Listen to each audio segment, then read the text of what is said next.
नमः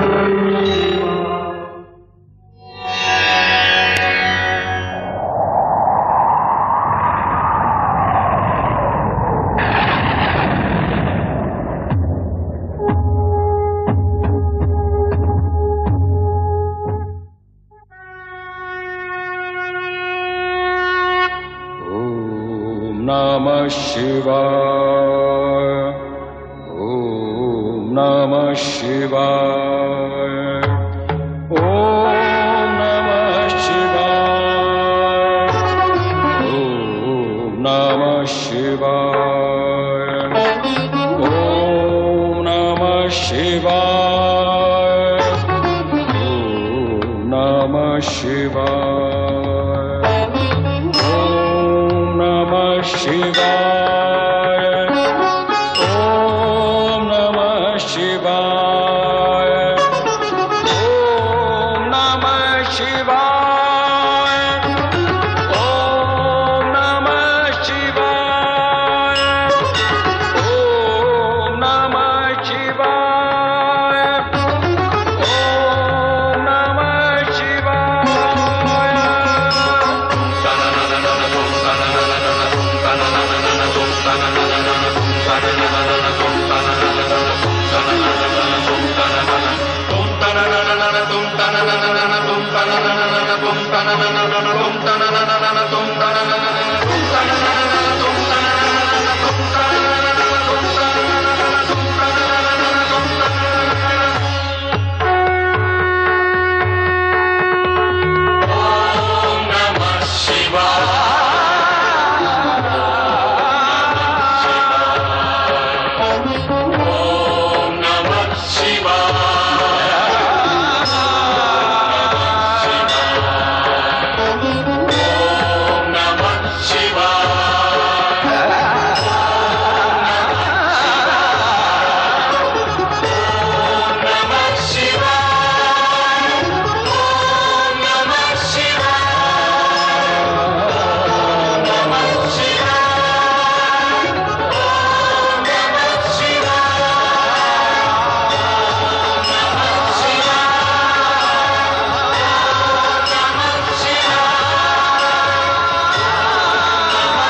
शिवाय। ओम नमः शिवाय।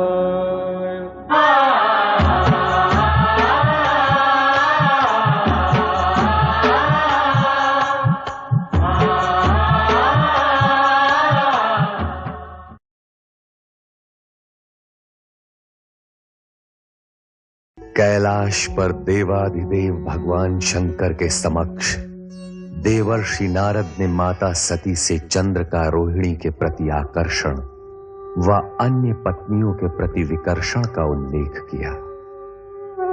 माता सती बहनों की चिंता में निमग्न हो गईं। उधर अर्धरात्रि में रोहिणी अपनी शैया पर बैठी चंद्र की स्मृति में व्याकुल है। ये मुझे क्या हो गया है प्रभु? क्या मेरा जीवन उद्देश्यहीन हो गया है? क्या चंद्र मुझे कभी प्राप्त नहीं होगा?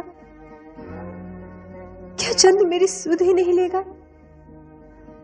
मुझे स्वयं नहीं ज्ञात कि मैं कैसी विपदा में आन पड़ी हूं। हे परमेश्वर, मेरा जीवन क्या निरर्थक है? नहीं नहीं, मेरा जीवन निरर्थक नहीं हो सकता। मैं इस जीवन को ऐसे ही व्यतीत नहीं करूंगी। मुझे अपने जीवन के बारे में सोचना होगा, सोचना होगा मुझे। मैं अपने चंद्र के बिना नहीं जी पाऊंगी, नहीं जी पाऊंगी, मैं नहीं जी पाऊंगी। हे भगवान, तुम्हें यदि सृष्टि रचना करनी ही थी तो मानव क्यों बनाया? और यदि मानव ही बनाना था तो उसे हृदय क्यों दिया? और यदि उसे हृदय देना ही था प्रभु तो उसमें प्रेम क्यों समोया? ये मेरी सोच से परे है प्रभु। मैं आज तक इसका कारण नहीं जान पाई। मुझ पर कृपा करो प्रभु। मेरे चंद्र से मुझे शीघ्र मिला दो प्रभु।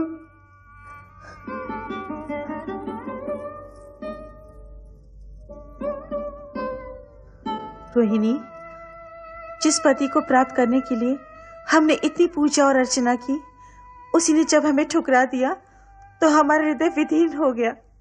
ये भी सत्य है कि तीर खाए हुए पंछी की तरह छटपटाते हुए जब हमने पिता के समक्ष कहा कि चंद्र रोहिणी के कारण हमें उपेक्षित कर रहा है, तो हमें ठीक नहीं लगा। हम तो विरह में विचलित थे ही, तेरा सुख भी पिता के क्रोध ने छीन लिया। जो कुछ भी हुआ अश्विनी बहन, ठीक ही हुआ। यदि हम सब बहनें बचपन से सुख में भागीदार रही हैं, तो दुख में भी हमारा समान भाग होना चाहिए। मैं सत्य कहती हूं बहनों, स्वामी के पास होते हुए भी मैं हर क्षण यही सोचा करती थी कि तुम लोगों के साथ घोर अन्याय हो रहा है। अश्विनी, हम बहनें तो हैं, किंतु उससे पहले हम नारी हैं, और यदि नारी ही नारी की पीड़ा नहीं समझेगी तो फिर कौन समझेगा। हो सके तो मुझ पर विश्वास करो और मुझे स्वयं से अलग मत समझो। बस करो रोहिणी, अब इस तरह से अपने मन को और मत दुखाओ। होगा वही जो भगवान को स्वीकार होगा। अब तुम विश्राम करो बहन। हाँ रोहिणी, आओ चले।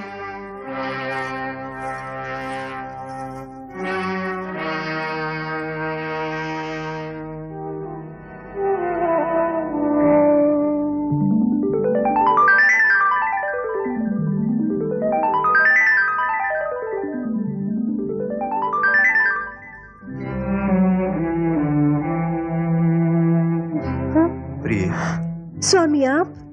चलो मेरे साथ चंद्रमहल चलो।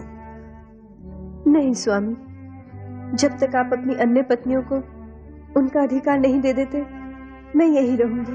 मैं तुमसे प्रेम करता हूं प्रिय, केवल तुमसे, और तुम्हारे अतिरिक्त ये चंद्र किसी और से प्रेम कर ही नहीं सकता। तो फिर आप मुझे भी भूल जाइए स्वामी। मुझे आपके विरह की अग्नि में जलना स्वीकार है, किंतु अपनी ही बहनों का सुख सौभाग्य छीन लेने वाली नीच स्त्री का कलंक लेकर मैं जीना नहीं चाहती। आप तुरंत यहां से चले जाइए स्वामी। तुम्हारे बिना मैं जीवन की कल्पना भी नहीं कर सकता।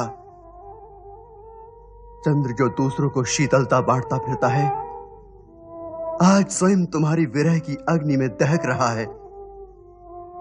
मैं तुम्हें यहां से लेकर ही जाऊंगा रोहिणी। नहीं स्वामी, नहीं नहीं नाथ, नहीं, ऐसा मत कीजिएगा, अनिष्ट हो जाएगा।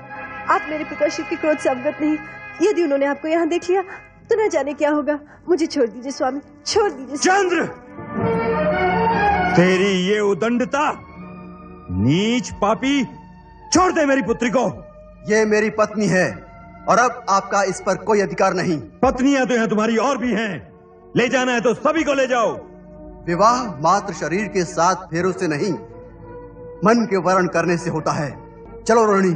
ये हट छोड़ दे चंद्र, नहीं तो मैं तुझे श्राप दे दूंगा। नहीं पिताश्री, ऐसा अनर्थ मत कीजिएगा। तो कह अपने इस पापी पति से तुझे तत्काल छोड़ के यहाँ से चला जाए, नहीं तो मेरे क्रोध की ज्वाला इसे भस्म कर देगी। चंद्र अपनी रोहिणी को लिए बिना यहाँ से नहीं जाएगा।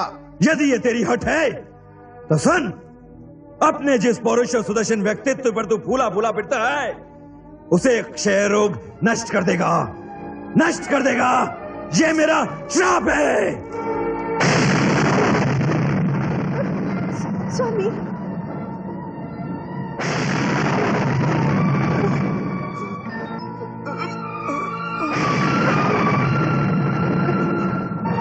स्वामी,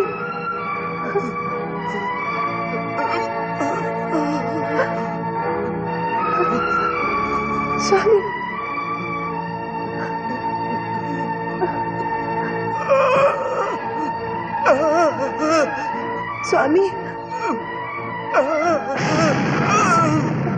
स्वामी, नहीं स्वामी, नहीं स्वामी, आंखें खोलिए स्वामी, स्वामी, नहीं स्वामी, स्वामी, स्वामी,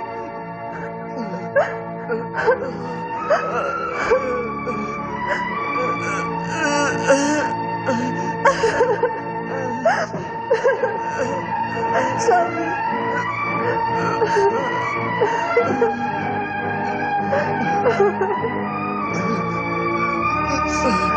स्वामी, स्वामी,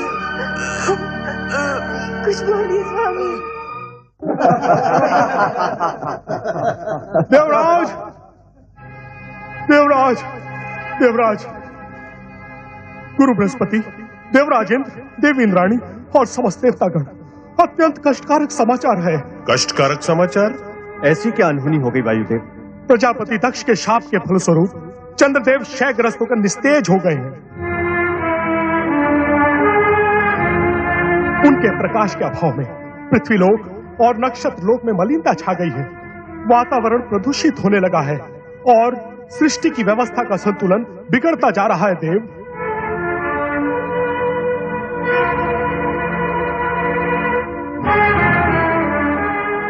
ये तो निसंदेह दुखद समाचार है वायुदेव। यदि शीघ्र इस समस्या के निराकरण हेतु कोई उपाय न किया गया तो चंद्रदेव सदा सदा के लिए निस्तेज हो जाएंगे। पुत्र चंद्र,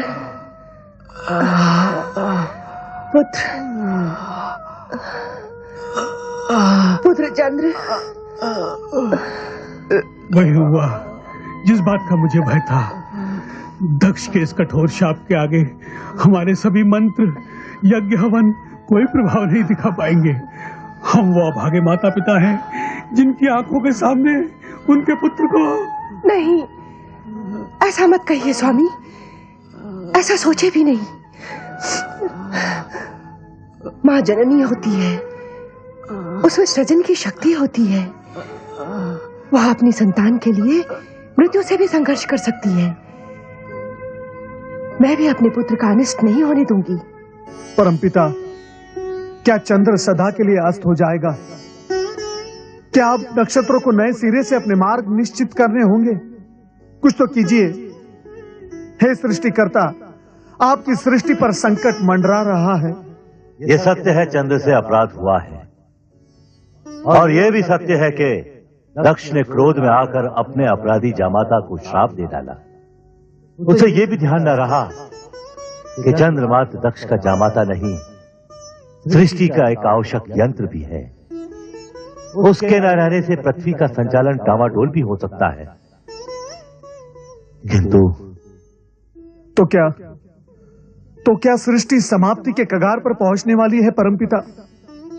मुझे ऐसा प्रतीत होता है कि सृष्टि की रचनात्मक शक्तियों का यह द्वंद्व एक सीमा से आगे नहीं बढ़ेगा। इस दशा में मुझे विचार करना होगा। विचार।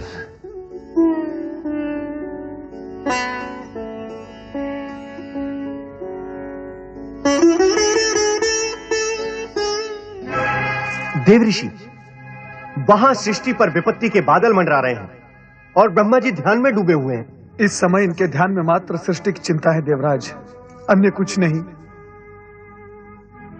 परंतु इसमें इतना सोच विचार करने की क्या आवश्यकता है? ब्रह्मा जी को करना होगा कि चंद्र को शाप से मुक्त करने के लिए अपने मानस पुत्र दक्ष को बाध्य करें, अन्यथा सृष्टि में प्रलय हो जाएगी। देवऋषि, प्रलय हो जाएगी। ऐसा नहीं हो सकता देवराज इंद्र, हमें धैर्य से काम लेना होगा। यह हमारी परीक्षा की घड़ी है। भगवान शिवशंकर की कृपा से चंद्र की रक्षा का मार्ग अवश्य मिल जाएगा। हमारा हृदय टूट चुका है माते। कैसे पिता है हमारे, एक हाथ से हमारा कन्यादान करके हमें सौभाग्यवती होने का आशीर्वाद दिया और दूसरे हाथ से छीन भी लिया। माते, उनसे कहो कि हमें पति का प्रेम नहीं, उनकी आयु और हमारा सौभाग्य चाहिए। पिता अपना श्राप लौटा ले और हमें हमारा पति दे दे। वे जैसे भी है, हम उनके साथ जीवन निर्वाह करेंगे। तुम्हें कैसे समझाएं पुत्रियों? दिया हुआ श्राप लौटाया नहीं जा सकता, ये असंभव है। हाँ, अब एक आसरा है, भगवान शिव शंकर। वो भक्त वत्सल हैं, भोलेनाथ हैं। यदि उन्हें तुम बहनों पर दया आ गई तो चंद्र को नया जीवन और तुम सबको तुम्हारा सौभाग्य सिंदूर भी मिल सकता है। तुम धैर्य मत छोड़ो अश्विनी, तुम सबकी मनोकामना अवश्य पूरी होगी।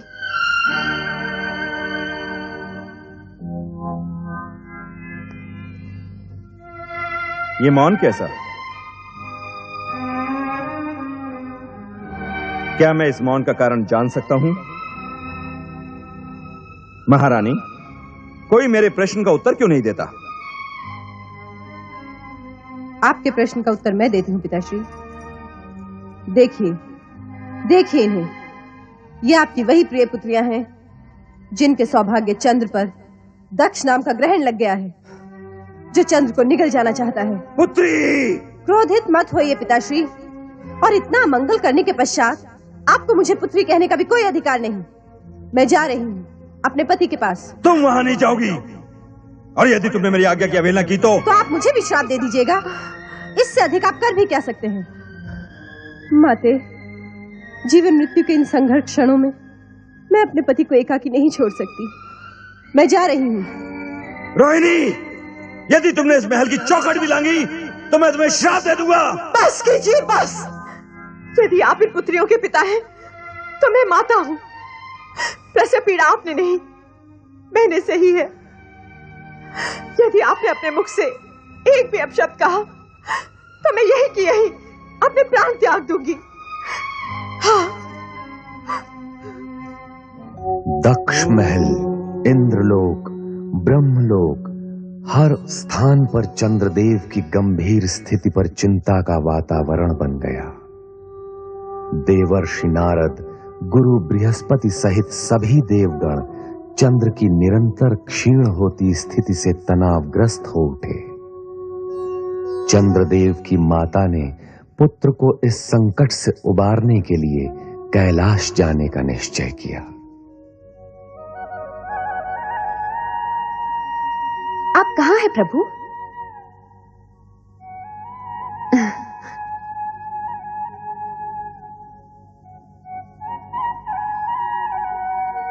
आपके चरणों में मेरी पूजा स्वीकार हो प्रभु। नंदी, भृंगी, शिवगणों, प्रणाम सती माता। सती माता की जय। महादेव यहाँ नहीं है। नंदी, वे कहाँ गए? मैं भी स्वयं चकित हूँ माता। जब भोलेनाथ के दर्शन के लिए मैं आया था तो भोलेनाथ यहाँ पर समाधि में लीन थे। अब पता नहीं कहाँ अदृश्य हो चुके हैं। प्रणाम महादेवी सती। संभवतः आप मुझे जानती नहीं, जानेंगी भी कैसे? आप मुझे प्रथम बार देख रही हैं। आप कौन हैं देवी? हम सब ये जानने के लिए उत्सुक हैं। मैं अत्रि ऋषि की धर्मपत्नी चंद्रदेव की माता अनुसूया हूँ महादेवी सती। महादेव जी और आपके चरणों में प्रणाम करने आई हूँ। आप चंद्रदेव की माता अर्थात मेरी बहनों की सास माता हैं। आपका स्वागत है। आप तो हमारे लिए परम पूज्य हैं। कहाँ है देवाधिदेव महादेव? हम स्वयं आश्चर्यचकित हैं कि वे अचानक कहाँ अदृश्य हो गए। ऐसा लगता है दुर्भाग्य की छाया शीघ्र ही मेरा पीछा नहीं छोड़ेगी। कितनी आशा लेकर आई थी मैं महादेव के दर्शनों के लिए। प्रत्यक्ष अथवा परोक्ष रूप में प्रभु सदाशिव जगत के कण कण में विराजमान है और भक्तों का संकट निवारण करने के लिए तो वे सदा तत्पर रहते हैं। आपके मन में जो है वो कहिए माता, सदाशिव आपकी प्रार्थना अवश्य सुनेंगे। पता नहीं वह कैसी अशुभ घड़ी थी जब दक्ष प्रजापति अपनी पुत्रियों का संबंध हमारे पुत्र चंद्र से करने आए थे। आप कैसी बातें कर रही हैं माता? चंद्र से मेरी बहनों का संबंध तो अटल था। चंद्र से रोहिणी आदि नक्षत्र कन्याओं का विवाह विधि के विधान के अनुसार ही हुआ है और इसे कोई मिथ्या नहीं कर सकता। परंतु विवाह के पश्चात जो भी कुछ हुआ वो निरर्थक कार्य है। सारा संसार जानता है कि मेरा पुत्र चंद्र स्वभाव से चंचल और भावुक है। तुम्हारी सभी बहनों में से रोहिणी ही उसे सबसे अधिक प्रिय है और उसी का परिणाम आज चंद्र भुगत रहा है। क्या हुआ चंद्रदेव को? तुम्हारे पिता दक्ष प्रजापति ने क्रोधित होकर चंद्र को शाप दे डाला है, क्षय रोग से ग्रस्त होने का। अब इस संकट से महादेव के अतिरिक्त हमें और कोई नहीं बचा सकता। पिताश्री, ये आपने क्या कर दिया? अपने ही जामाता को श्राप देकर अपनी पुत्रियों को वैधव्य की काली छाया की ओर ढकेल दिया। किंतु माता, मैं आपको विश्वास दिलाती हूं कि मेरे पिताश्री का श्राप चंद्रदेव को नष्ट नहीं कर सकता। आपको विश्वास है? कैसे? विधाता के विधान के अनुसार सूर्य, चंद्र, ग्रह, नक्षत्र अमर है। प्रलय काल तक इन्हें कोई नहीं मिटा सकता। हाँ, श्राप से इन्हें कष्ट अवश्य हो सकता है। मैं चंद्र के कष्ट निवारण के लिए ही महादेव जी की शरण में आई हूँ। मुझे कष्ट निवारण का कोई उपाय बताइए महादेवी जी। चराचर पति शिव जी की अखंड आराधना से असंभव भी संभव हो जाता है। मैंने भी आराधना द्वारा ही कैलाश में शिव चरणों में स्थान पाया है। श्राप का प्रभाव नष्ट करने का एक ही उपाय है, और वो है मृत्युंजय महादेव की आराधना। ओम नमः शिवाय, मृत्युंजय महादेवाय नमोस्तुते।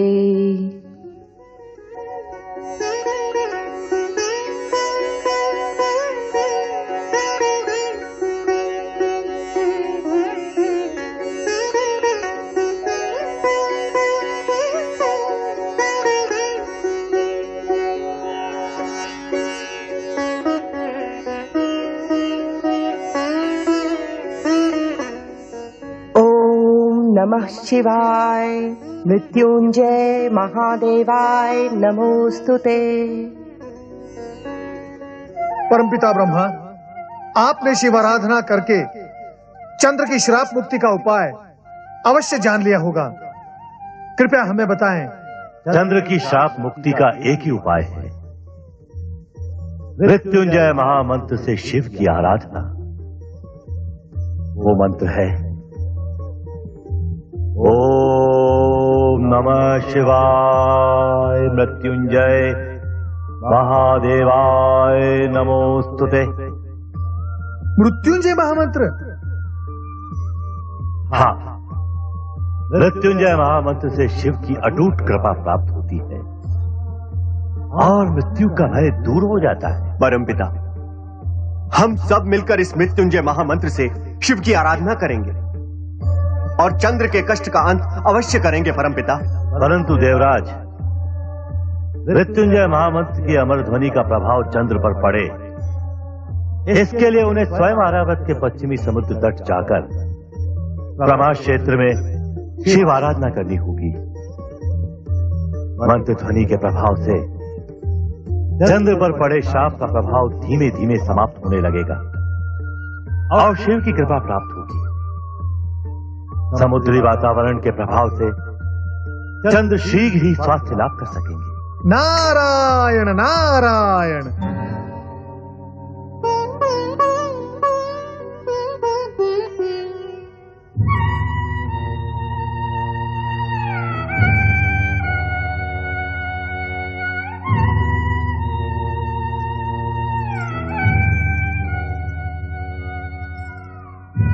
स्वामी, आपकी ये दुर्दशा मेरे ही कारण हुई है। इसके लिए मैं अपने आप को कभी क्षमा नहीं करूंगी। रोहिणी बहू, इस तरह अपने आप को दंडित करने से कुछ नहीं होगा। हम दोनों को मिलकर ही चंद्र को बचाने का उपाय करना होगा। माताश्री,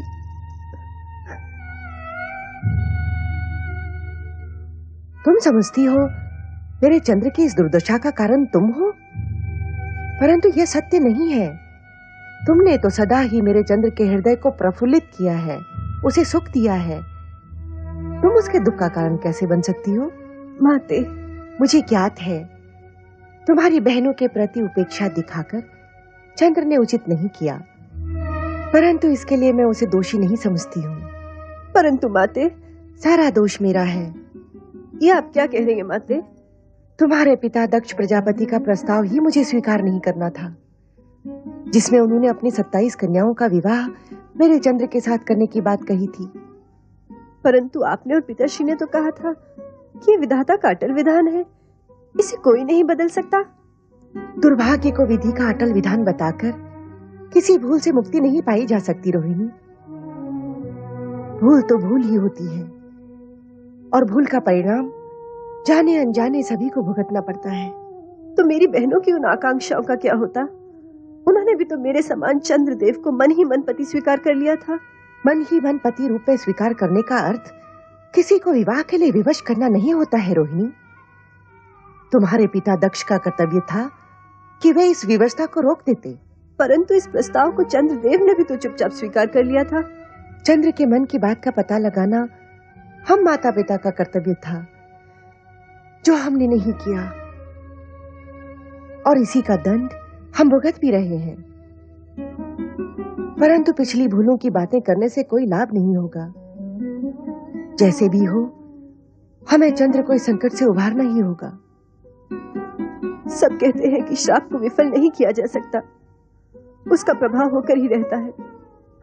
समझ में नहीं आता अब हम क्या करें। इसी कारण मैं शिव शंकर की शरण में कैलाश गई थी, परंतु दुर्भाग्य से वहां भी मुझे उनके दर्शन नहीं हुए।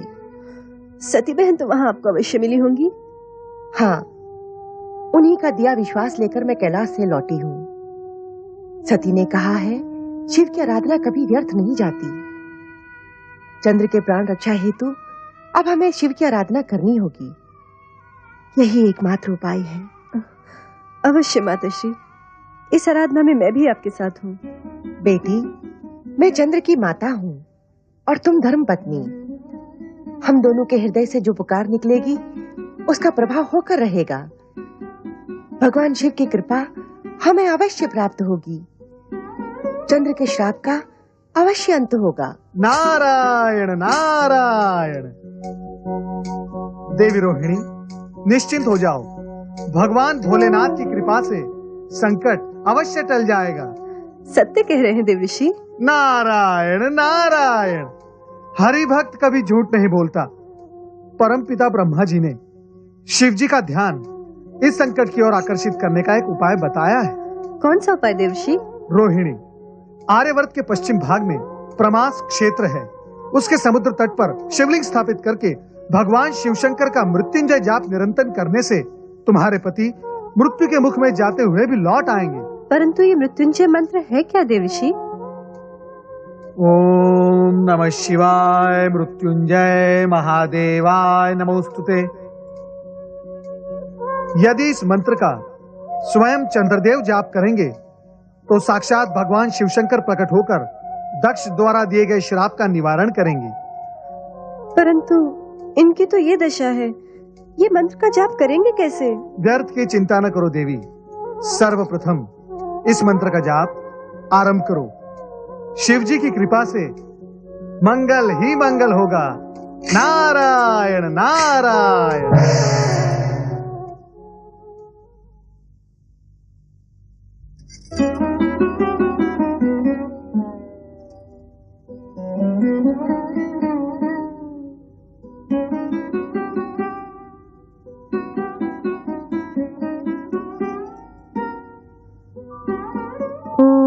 नमः शिवाय मृत्युंजय महादेवाय नमोस्तुते।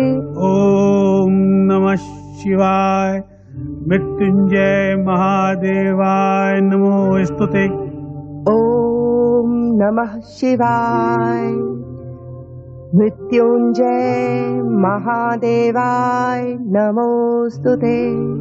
ओम नमः शिवाय मृत्युंजय महादेवाय नमोस्तुते। ओम नमः शिवाय मृत्युंजय महादेवाय नमोस्तुते। ओम नमः शिवाय मृत्युंजय महादेवाय नमोस्तुते। ओम नमः शिवाय मृत्युंजय महादेवाय नमोस्तुते। ओम नमः शिवाय मृत्युंजय महादेवाय नमोस्तुते। ओम नमः शिवाय मृत्युंजय महादेवाय नमोस्तुते। ओम नमः शिवाय मृत्युंजय महादेवाय नमोस्तुते। ओम नमः शिवाय मृत्युंजय महादेवाय नमोस्तुते। ओम नमः शिवाय मृत्युंजय महादेवाय नमोस्तुते। ओम नमः शिवाय मृत्युंजय महादेवाय नमोस्तुते। ओम नमः शिवाय मृत्युंजय महादेवाय नमोस्तुते। ओम नमः शिवाय मृत्युंजय महादेवाय नमोस्तुते।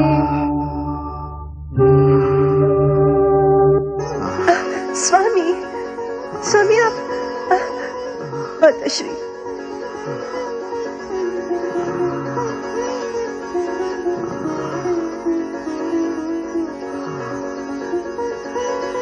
स्वामी रोहिणी माते स्वामी चिरंजीव रहो पुत्र। माताश्री देव ऋषि के कहे अनुसार मैं इन्हें शीघ्र ही प्रमास क्षेत्र ले जाऊंगी। मुझे आशीर्वाद दीजिए माताश्री कि मेरा सौभाग्य अक्षुण्ण रहे। मेरा आशीर्वाद सदा तुम्हारे साथ है पुत्री। अखंड सौभाग्यवती भव।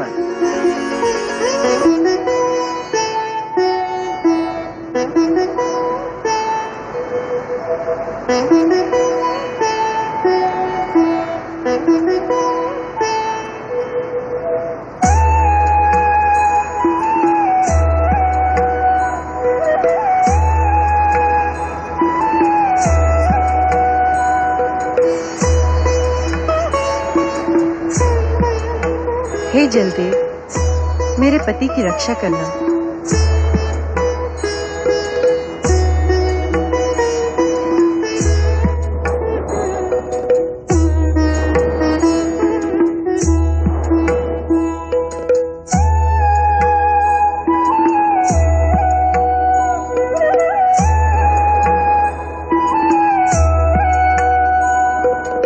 ओम नमः शिवाय मृत्युंजय महादेवाय नमोस्तुते। ओम नमः शिवाय मृत्युंजय महादेवाय नमोस्तुते। ओम नमः शिवाय मृत्युंजय महादेवाय नमोस्तुते। ओम नमः शिवाय मृत्युंजय महादेवाय नमोस्तुते। ओम नमः शिवाय मृत्युंजय महादेवाय नमोस्तुते। ओम नमः शिवाय मृत्युंजय महादेवाय नमोस्तुते।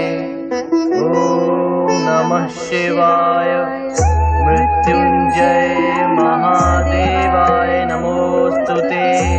ओम नमः शिवाय मृत्युंजय महादेवाय नमोस्तुते। स्वामी इस शिव मंत्र का निरंतर जाप करते रहें जब तक भगवान शिव की हम पर कृपा न हो। नमः शिवाय मृत्युंजय महादेवाय नमोस्तुते। ओम नमः शिवाय मृत्युंजय महादेवाय नमोस्तुते। ओम नमः शिवाय मृत्युंजय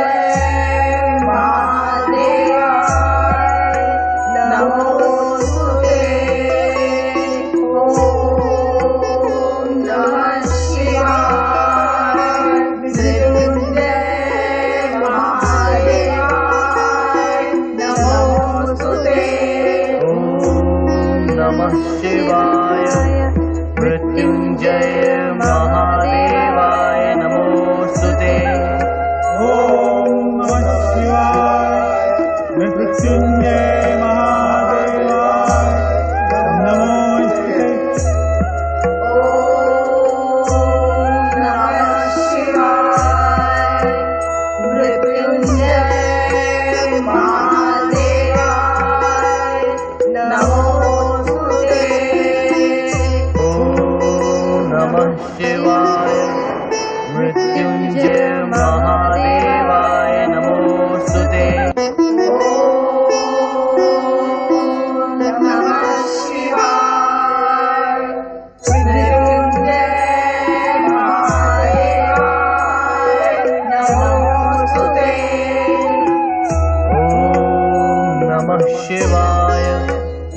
मृत्युंजय महादेवाय नमोस्तुते।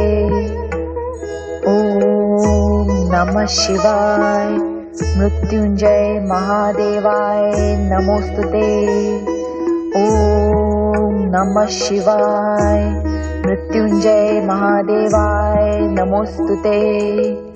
ओम नमः शिवाय। मृत्युंजय महादेवाय नमोस्तुते। देवी। स्वामी, स्वामी, श्रापग्रस्त चंद्र के संकट का निवारण कीजिए, अन्यथा मेरी बहनों के साथ ही सृष्टि में भी अनर्थ व्याप्त हो जाएगा। प्रलय आने का कोई संशय नहीं रहेगा। चिंता न करो प्रिय, चंद्र को दिए हुए श्राप का परिमार्जन अवश्य ही होगा। ओम नमः शिवाय। मृत्युंजय महादेवाय नमोस्तुते। ओम नमः शिवाय। मृत्युंजय महादेवाय नमोस्तुते। ओम नमः शिवाय। मृत्युंजय महादेवाय नमोस्तुते। ओम नमः शिवाय। मृत्युंजय महादेवाय नमोस्तुते। ओम नमः शिवाय। मृत्युंजय महादेवाय नमोस्तुते। चंद्रदेव,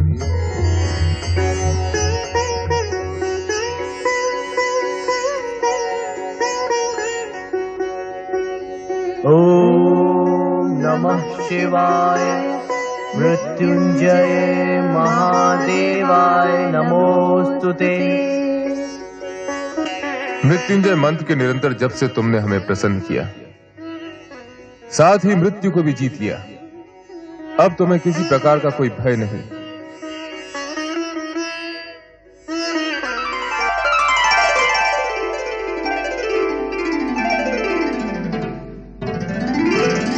मैं श्राप के प्रभाव से मुक्त हो गया। श्राप मुक्त हो गया प्रभु। पूर्ण रूप से नहीं, किंतु शाप का किंचित मात्र प्रभाव तुम पर अवश्य रहेगा। वो कैसे प्रभु? इस कारण कि प्रत्येक मास के कृष्ण पक्ष में तुम क्षीण होकर अमावस्या तक आकाश से अदृश्य हो जाओगे, किंतु मेरे वरदान के प्रभाव से शुक्ल पक्ष में तुम्हारा तेज बढ़ने लगेगा और पूर्णिमा आने पर तुम पुनः अपना स्वाभाविक रूप प्राप्त कर लोगे। मंगल हो। भगवान, आज्ञा हो तो एक निवेदन करूं? कहो। जिस शिव ज्योति ने आज मेरे रोग का निवारण करके मुझे नवजीवन प्रदान किया, वही आपके अन्य भक्तों की प्राणघातक रोगों से रक्षा करे। अतः निवेदन है कि आपकी ये ज्योति यहीं विराजमान रहे और आने वाले युगों युगों तक शिव भक्तों का कल्याण करती रहे। तथास्तु।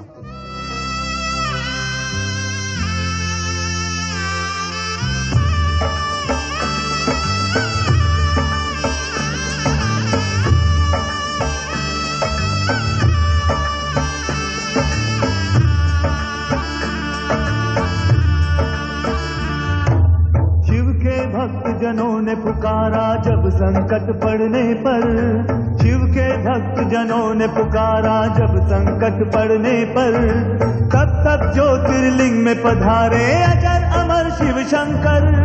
अजर अमर शिव शंकर, अजर अमर शिव शंकर, अजर अमर शिव शंकर, अजर अमर शिव शंकर, अजर अमर शिव शंकर, अजर अमर शिव शंकर, अजर अमर शिव शंकर, अजर अमर शिव शंकर।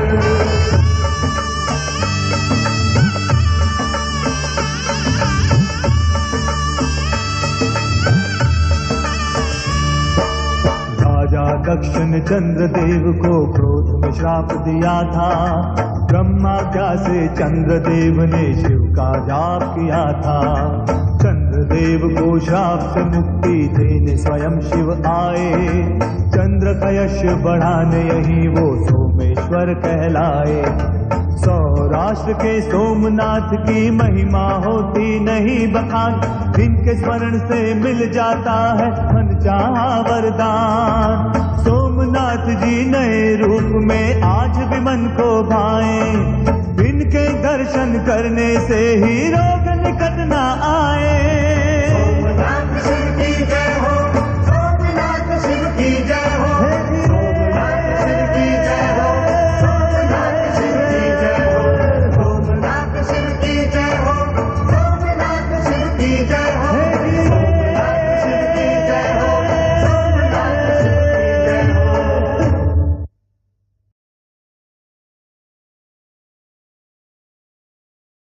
विश्वव्यापक सत्य तो यही है कि सर्वेश्वर भोलेनाथ पर श्रद्धा रखने वाले प्राणी जब अपने आप को उनके चरणों में समर्पित कर देते हैं तो विलक्षण पुरुष सिद्ध होते हैं। श्रेष्ठ पुरुष सदा भौतिक सुख का त्याग कर भगवान शिव का अनुग्रह प्राप्त करना ही जीवन की सार्थकता समझते हैं।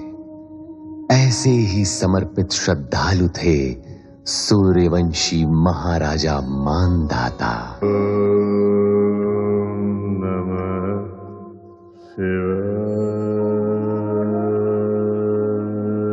नारायण नारायण नारायण, जय जय नारायण नारायण नारायण।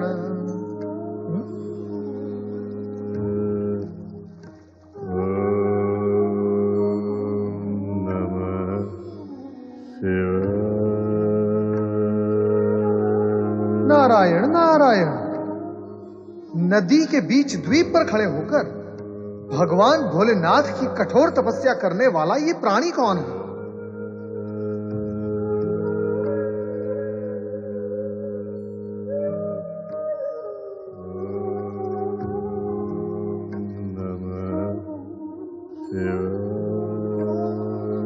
मैं नारायण का जाप कर रहा हूं और ये प्राणी ओम नमः शिवाय रट रहा है।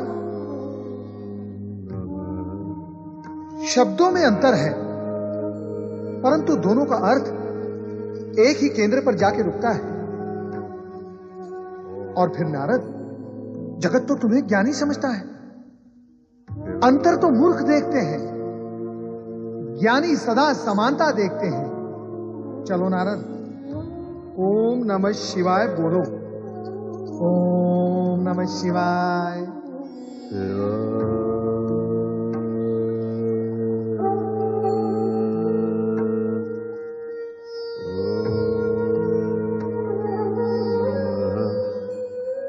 ये तो राजा मानधाता है, भगवान शिव के अनुग्रह को प्राप्त करने के इच्छुक। कैसी अद्भुत लीला है भगवान भोलेनाथ की। जगत के अधिकांश मनुष्य प्रभु कृपा को भूलकर जगत के सुखों को प्राप्त करने के लिए लालायित हैं, किंतु राजा मानधाता जैसे कुछ ही ऐसे मनुष्य हैं जो भौतिक सुखों को त्याग कर केवल प्रभु कृपा को प्राप्त करने में ही जीवन को सार्थक समझते हैं। धन्य हो राजा मानधाता, तुम धन्य हो। केवल तुम्ही ने जीवन के मूल सत्य को जाना और समझा भी। तुम धन्य हो।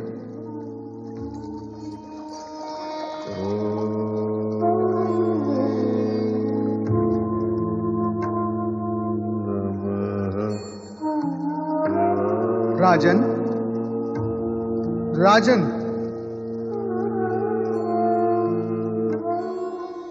तुमने तो संपूर्ण वातावरण शिवमय बना दिया है।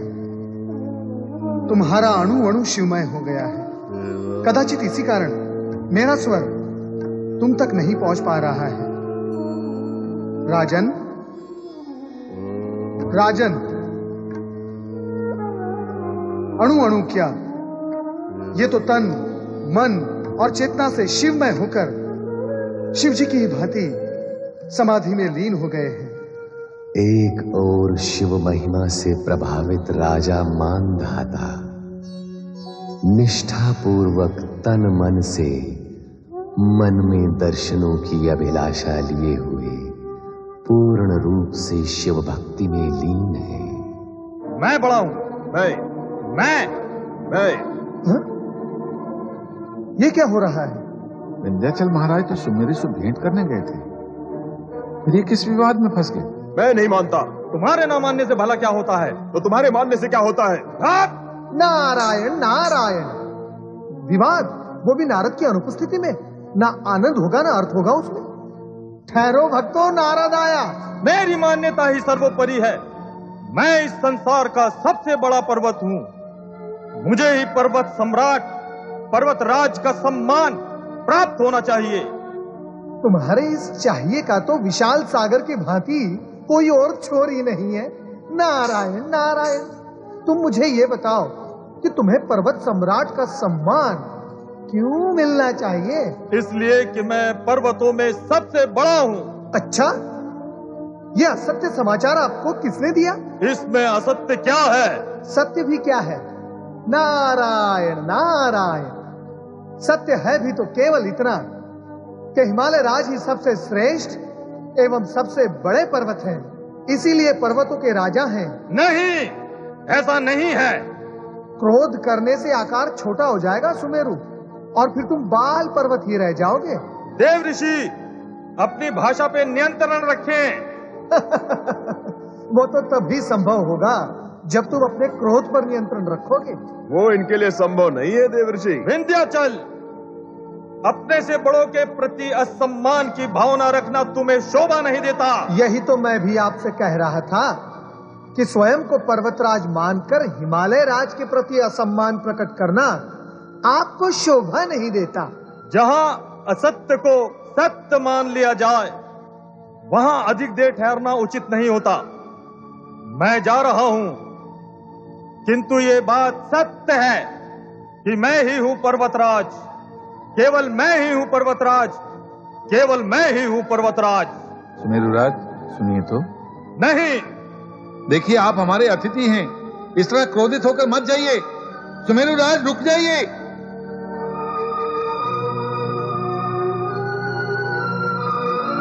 ये अच्छा नहीं हुआ। हिमालय राज, क्या अच्छा नहीं हुआ?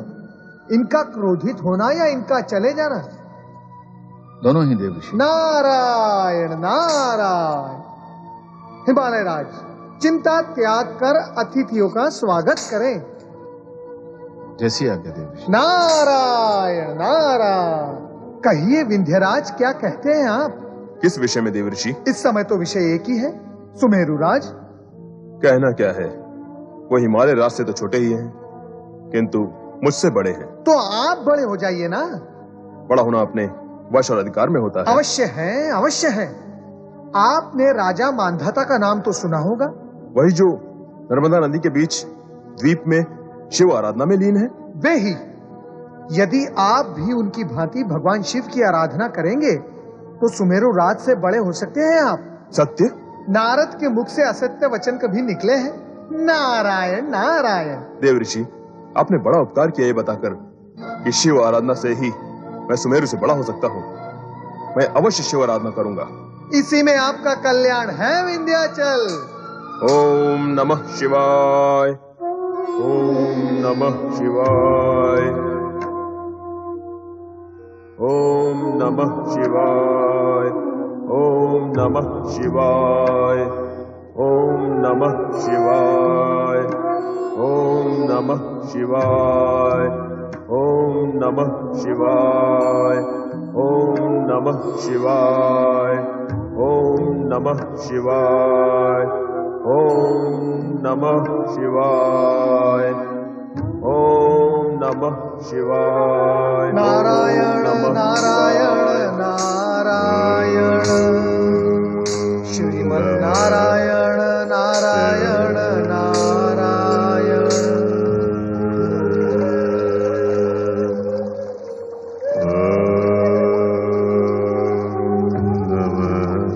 राजा मानधाता। नारायण नारायण नारायण। श्रीमन्नारायण नारायण नारायण। नारायण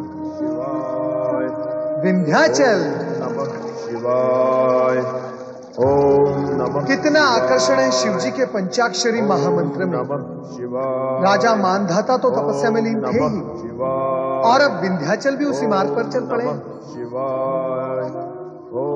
किंतु विंध्याचल में राजा मानधाता जैसी तन्मयता और समर्पण भाव कहाँ।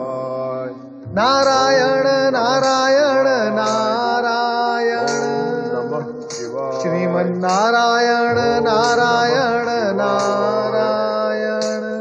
ओम नमः शिवाय, ओम नमः शिवाय, ओम नमः शिवाय, ओम नमः शिवाय, ओम नमः शिवाय, ओम नमः शिवाय, ओम नमः शिवाय, ओम नमः शिवाय। ओम नमः शिवाय। देव ऋषि प्रणाम। वंदन स्वीकार कीजिए देव ऋषि। कल्याण भव। देवर्षि प्रणाम। प्रणाम। कल्याण भव भृंगी। अब देवेश्वर समाधि से जागेंगे? अवश्य जागेंगे। देवर्षि स्वामी को जगाइए ना। क्या तुम सब ये समझते हो कि मैं यहाँ देवेश्वर को समाधि से जगाने आता हूँ? नहीं देव ऋषि, हम तो ये समझते हैं जब स्वामी को जागना होता है तभी आप प्रकट होते हैं।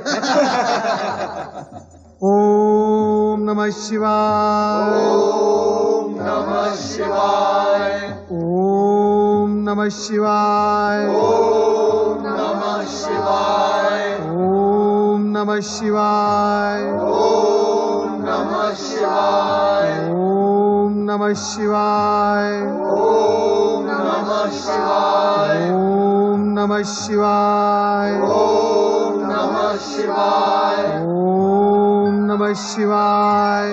ओम नमः शिवाय। आओ नारद, कहो कहाँ कहाँ भ्रमण कराए? कैसा भ्रमण महादेव जी, मैं तो तीनों लोक में भटकता रहता हूँ। भटकना क्यों कहते हो? तीनों लोगों का आनंद लेते हो, सभी लोकों में व्याप्त लीलाओं का रस लेते हो। किसी देवी अथवा देवता को भी इतनी सुविधा प्राप्त नहीं है जितनी तुम्हें है। भोलेनाथ, आप मेरी दुविधा को सुविधा कहते हैं? मैं जिस लोक में जाता हूँ वहां के प्राणी मुझे संदेह की दृष्टि से देखते हैं, लगाई बुझाई करने वाला समझते हैं मुझे। यह है मेरी सुविधा। इससे तुम्हें क्या अंतर पड़ता नारद? तुम वही करते रहे हो और वही करते रहोगे जो तुम उचित समझते हो। अब बताओ कहां से आ रहे हो? मैं तो वहां से आ रहा हूं जहां दो शिव भक्तों ने ओम नमः शिवाय इस मंत्र का अलख जगा रखा है। कहां है वो भक्त? आप तो त्रिकालदर्शी हैं, आपसे क्या छिपा है? सब कुछ ज्ञात होते हुए भी आप। तुम नर्मदा नदी के मध्य और तट पर खड़े उन भक्तों की चर्चा तो नहीं कर रहे नारद? हां देवेश्वर, राजा मानधाता और विंध्याचल पर्वत आपके नाम का निरंतर जाप कर रहे हैं। उनके जाप की गूंज यहां भी सुनाई दे रही है। आश्चर्य है, आपने अब तक अपने भक्तों को दर्शन देकर उनकी कामना पूर्ण नहीं की। समय पर सभी कार्य पूर्ण होते हैं नारद, समय से पूर्व कुछ भी संभव नहीं। नारायण नारायण। ओम नमः शिवाय।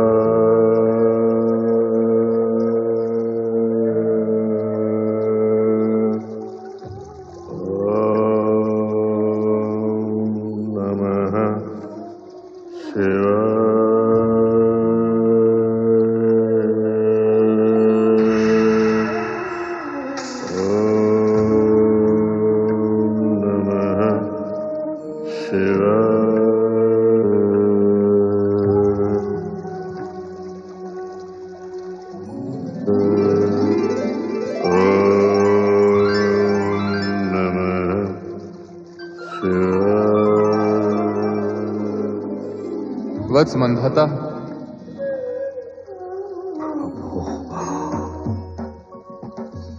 प्रभु प्रभु। उठो वत्स। हे प्रभु, हे देवाधिदेव, आपके दर्शन पाकर मैं कृतकृत्य हुआ भगवान।